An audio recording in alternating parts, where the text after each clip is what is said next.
السلام علیکم دوستو، آج میں آپ کے لیے لے کے آئی ہوں ایک سچی اور خوفناک کہانی جس کا عنوان ہے جنوں سے معاہدہ۔ ہم بہن بھائی 5 اور کمانے والے صرف ابو، پھر پڑھائی ہماری۔ بڑے بہن بھائی نے تو ٹیوشن کر کے اپنی پڑھائی کا بوجھ اٹھا لیا تھا، مگر 3 ابھی چھوٹے تھے۔ ہماری امی انتہائی سلیقے شعار تھیں۔ سلائی کر کے امی نے اتنے پیسے جمع کر لیے تھے کہ ہم چھوٹا موٹا اپنا گھر لے سکے۔ خیر ہم کو کورنگی ہی میں رہائش پذیر تھے۔ وہاں کچھ آگے ابو کے دوست نے گھر کا بتایا۔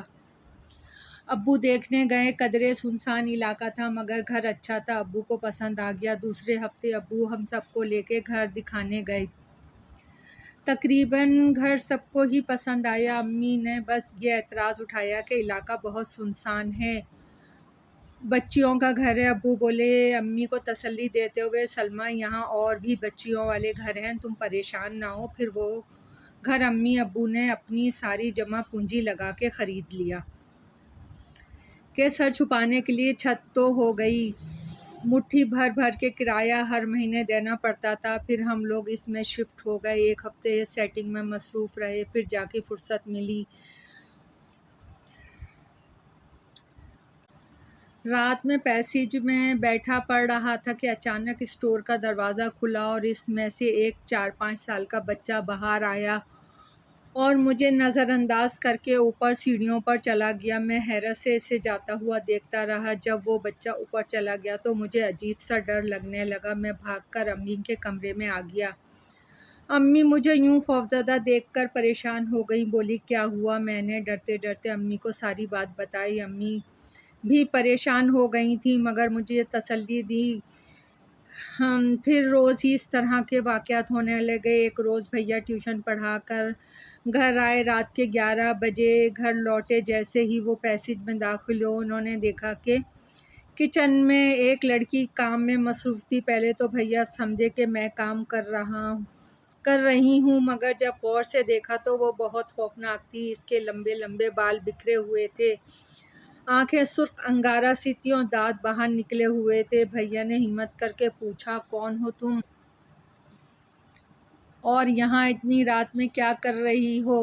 وہ بھیا کی آواز پہ چونک کے انہیں دیکھنے لگی۔ بھیا ڈر کے اپنے کمرے میں چلے گئے اور اندر سے لاک دروازہ کر لیا۔ وہ لڑکی بھیا کے پیچھے پیچھے ان کے کمرے تک آئی مگر کچھ دیر بعد وہ خود لوٹ گئی۔ اب ہم لوگ سب ڈر گئے تھے۔ ایک دن بڑی بہن کپڑے چھت پر پھیلانے گئیں تو ان کو کسی کے رونے کی آواز آئی جو کسی بچے کی تھی۔ بہن نے چاروں طرف نظر گھما کے دیکھا تو وہاں چھت کے کونے میں ایک بچہ 4-5 سال کا تھا، بیٹھا ہوا تھا اور رو رہا تھا۔ بہن سمجھی شاید برابر کے گھر سے کود کر آ گیا ہوگا، اب وہ رو رہا ہے۔ وہ اس کے پاس گئی اور بولی کیا ہوا بیٹا، کیوں رو رہے ہو، کہاں سے آئے ہو؟ وہ بچے نے بہن کی آواز پہ اپنا چہرہ اوپر کیا تو بہن چیخ مار کے نیچے بھاگی۔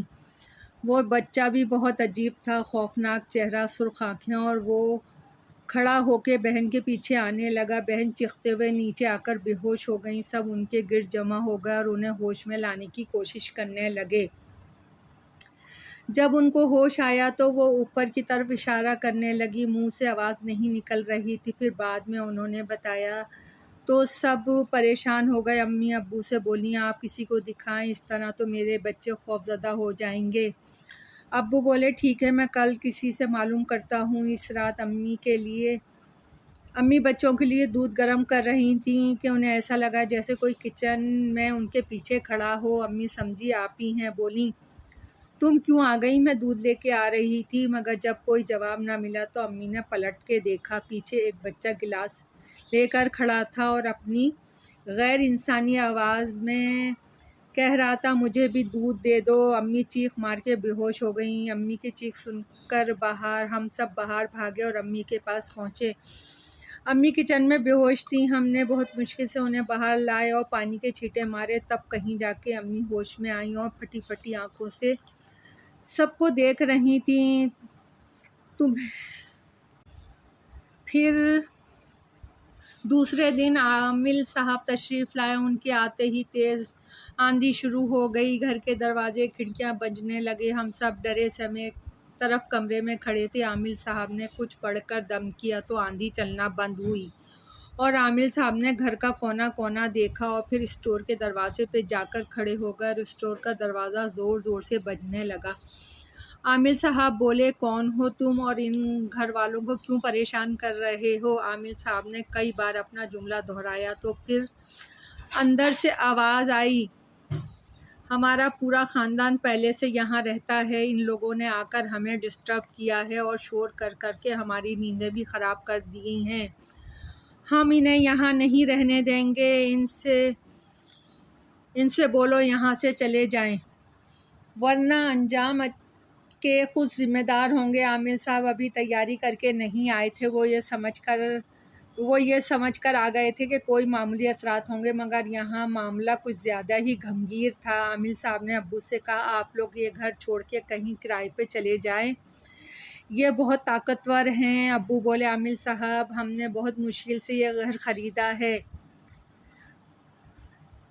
ہماری تو ساری جمع پونجی ختم ہو چکی ہے، ہم کرائے اور ایڈوانس کس طرح افورڈ کریں گے، ہمارے پاس تو۔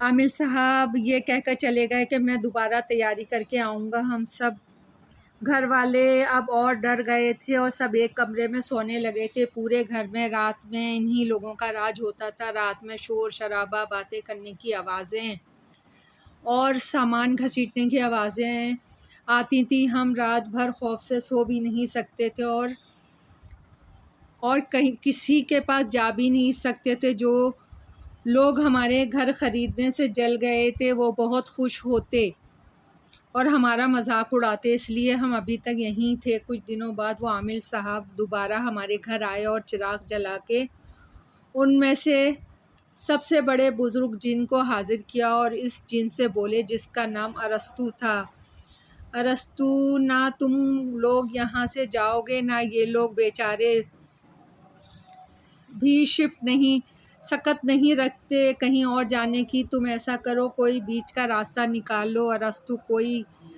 بات عامل صاحب کی ماننے کو تیار نہیں تھا۔ بہت بحث مباحثے کے بعد یہ فیصلہ ہوا کہ ایک کمرہ ہم آپ کے لیے مخصوص کر دیں گے، اس میں کوئی مداخلت نہیں کرے گا، آپ لوگ آرام سے رہیں اور ہمیں بھی آرام سے رہنے دیں۔ جب مشکل سے ارسطو مانا، عامل صاحب نے اس سے وعدہ لیا کہ تمہارے قبیلے کا کوئی بھی لوگ ان کو تنگ نہیں کرے گا۔ خیر معاہدہ طے پا گیا اور ایک کمرے کو ابو نے تالا لگا دیا۔ پھر اس کے بعد کوئی واقعہ نہیں ہوا۔ ہم سب نے اللہ کا شکر ادا کیا۔ وہ لوگ بھی کبھی کبھی ہمیں نظر آتے تھے، پر کوئی نقصان نہیں پہنچاتے تھے۔ اس بات کو بہت سال گزر چکے ہیں مگر اس دن کے بعد سے کوئی حادثہ نہیں ہوا۔ دوستو، کہانی پسند آئی ہو تو لائک اور سبسکرائب کیجیے، آپ کی دعاؤں کی طلبگار۔